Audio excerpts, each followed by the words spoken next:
lods, no? Dito po kami ng anak ko sa tulugan namin. May sakit kasi ang anak ko mga lods, nagpalanuka siya. Dami niya mga suka. Kanina binilang ko siya ng gamot. Siguro mga lods sa araw-araw ba na magkasama kami sa biyahe. Sa ulan, init, mga usok. Init niya mga lods. Naawa ako sa anak ko.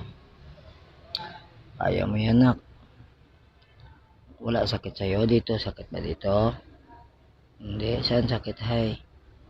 Ang mata mo, luha ay. Kaya mo yan. Laban lang tayong dalawa. Darating din ang araw, makaraos tayo. Dinurog tayo ng ina mo eh. Pinagluloko tayo. Iniwanan ka tayo. Pinagluloko pa. Kaya mo yan, nakakarmahin din yan ugatin ng araw. Dami mo na suka. Ito mga lods, yung suka niya mga lods. Kalat-kalat na rito. Yan o, silalim mga lods. Suka niya o.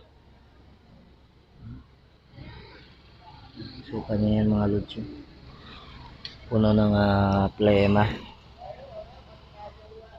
Tsaka yung damit ng itim sa likod mga lods. Diyan ko lang nilagay sa likod yung damit na itim. Yan o. Puno yan ang yung mga lods. Mga suko niya yan o yan. Yung damit na itim. Diyan ko nilagay kasi may puno yan na suka. Yan pa suka niya para saan? Saan pa? Basa. Ayan ang suka niya pa yung mga lods. Pinunasan ko lang. Wala sakit dito. Saan masakit? Huwag ka nakain ng ice cream, ha? Ha? Sabi ko kasi sa'yo magmask ka. Ayaw mo magmask. Alam mo, papa? Alam mo, papa? Kaya mo yan.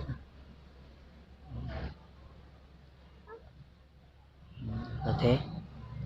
Sakit ka na. Bantayan ka ni papa. Ha? Mga lods sa mga biyahe namin sa araw-araw ba, mga usok, mga ulan, init. Kasi dapat may bahay na kami mga lods, kundi lang kami niloko ng kinakasan ng nanay nito eh. Niloko kasi kami. Pinaasa kami sa pera na sinasabi niya na iupa namin ng bahay. Yung pera na iupa ko dapat naubos na lang yun kasi umasa nga rin ako sa sinabi niya. Pagsahod niya daw sabay-sabay na lang, nag-uupan na lang doon kami ng bahay. So pagdating ng mga lods, wala, pinaikot-ikot niya lang kami, pinasa-asa niya kami, wala nangyari. Dinurog niya nga yung buhay namin. Siya ang nagwasak ng aming buhay talaga ng anak ko.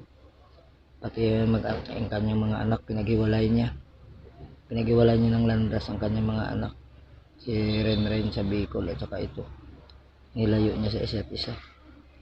Kasi nag-aasawa siya mga lods ng iba. Iwan niya kami. So lumalabang kami ng anak ko. Pero okay na ngayon mga lods. Naka-move on na kami. Okay na kami ng anak ko. Masaya na kami sa araw-araw. Nakakain na kami ng masasarap. Nakapokus na kami ng hanap buhay. Kaya kahit anong mangyari mga lods, hindi na kami bibigay pa. Hindi na kami bibigay pa ng isang pagkakataon na hindi na kami bibigay pa ng isa pang pagkakataon na madurog niya pa kami uli. Kasi okay na kami. Nakamove on na kami ng anak ko. Ayaw ko na maranasan pa uli yung lahat ng mga dinanas namin sa kanya. Pinagluloko niya kami. Dapat may bahay na kami. Inupa ko yung pera na yun eh. Kasi sabi niya, wag niya daw muna ako mag-upa kasi may sahod daw siya. Pagdating na ng oras na wala mga lods, kahit piso, wala nangyari hanggang ngayon. Wala rin nangyari mga lods. Mag-iisang taon na, wala rin siya maitulong kahit tinatanggalan ko na siya ng karapatan sa pamilyang ito. Tinatanggalan ko na siya ng karapatan sa amin na mag-ama. Kasi iba na rin siya ngayon eh. Hindi na siya pamilya ng Malyo. Kulyado na siya sa ngayon. May asawa na siya, kulyado, kaya hindi na ako bibigay pa na kahit anong mangyari, kahit lumud-luhod pa o ano pa, hindi ko na pagbibigyan talaga. Tama na dinanas namin ng anak ko, grabe. Hindi na siya namin itinuring na pamilya. Yun din naman ang ginawa niya sa amin. Dinurog niya kami mga lodi. Dinurog niya kami. Grabe ang pagdurog niya sa buhay namin. Pinahirapan niya kami ng todo. Pinagluloko niya kami. So ayan mga lods, no, mabuti na lang at nakasuka siya ba mga lods. Ang dami niyang nasuka. Ayan o. Sa ibaba. Tapos dito sa likod punong-puno yung damit ko mga lods. Ayan pa nagkalat mga suka niya o konti mga lods. So ayan o. Saka dito sa likod. Yan puno na suka niya yung mga lods yung damit na yan ha. Ilagay ko na sa likod ng sidecar ko. So ito mga dura niya oh. Ang mga dura niya yan. Nakabot dito sa taas. Mga dura niya. Tulugan ko kasi ito mga lodi. May pera naman kami mga lodi. Pwede na kami mag-upa eh. Malaki na yung pera namin eh. Nasa ano na pera namin dito.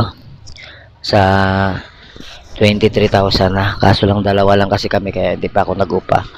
Sabi ko mag-upa na lang ako pag mag-aral na siya next year.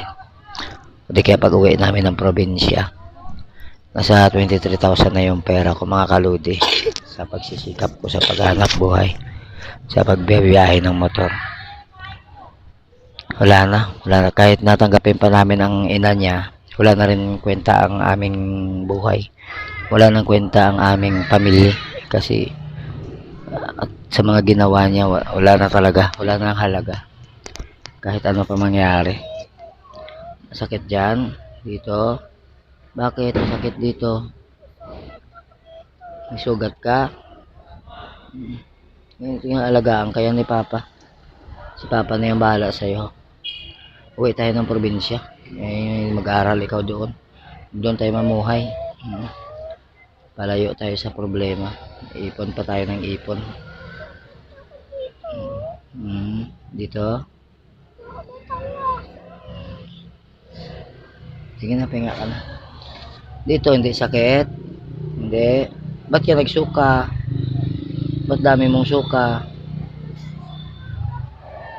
Sipon, meron ka pa? Marami pa sipon mo? Wala na. Dito, wala na sakit. Kanina mga lods, binilang ko siya ng gamot. Grabe ang pagsuffer ng anak ko. Grabe ang pagsuffer ng anak ko sa ginawa sa amin ng asawa ko. Grabe ang pagdurog niya sa aming buhay talaga. Kahit tanggapin ko pa yan siya mga lods, wala nang pag-asa rin ang pamilya kasi grabe ng kanyang pagloko sa amin.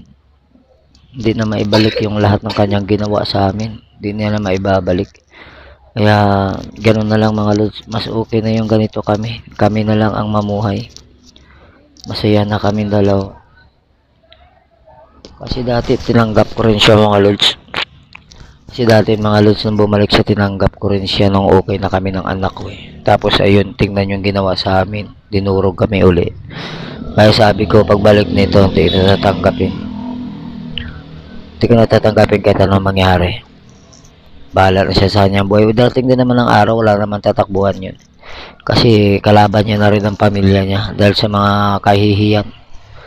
Yung tiyahin niya sa dun sa Antipolo, galit na rin sa kanya. Yung mga kapatid niya, malayo din ang loob sa kanya. Ang kanyang mga magulang, wala rin kwenta sa kanya. Wala siyang tatakbuhan pagdating ng araw. Kami na lang na pamilya niya na naging mabuti sa kanya. Naging matino, naging maayos. Kami pa ang kanyang tinira. Wala talaga siyang kwentang tao mga lodi. Hindi ko akalain na sa kabila ng lahat ng pagsubok sa buhay ko na tinanggap ko siya. Na nung panahon na yun, ng mga pinagdaanan ko para sa kanya. Nagsisi na ako, natauhan ako na bakit ko siya tinanggap at kung bakit ko pa talaga siya nakilala. Na ganito pala ang kanyang gagawin pag sa oras na magkaroon na siya ng pamilya. Imbis na tumino siya, lalo pa siya palang naging dambuhala sa kawalang hiyaan. Grabe. So yan mga lodi, maraming salamat po sa inyo sa pagsuporta. Sana po ay magpatuloy ang suporta ninyo at may marating natin yung tinatawag na tugatog, no? Para naman kahit pa paano ay makaraos-raos tayo. So yan po mga kalodi, maraming salamat po sa inyong mga suporta. Paalam po sa inyo.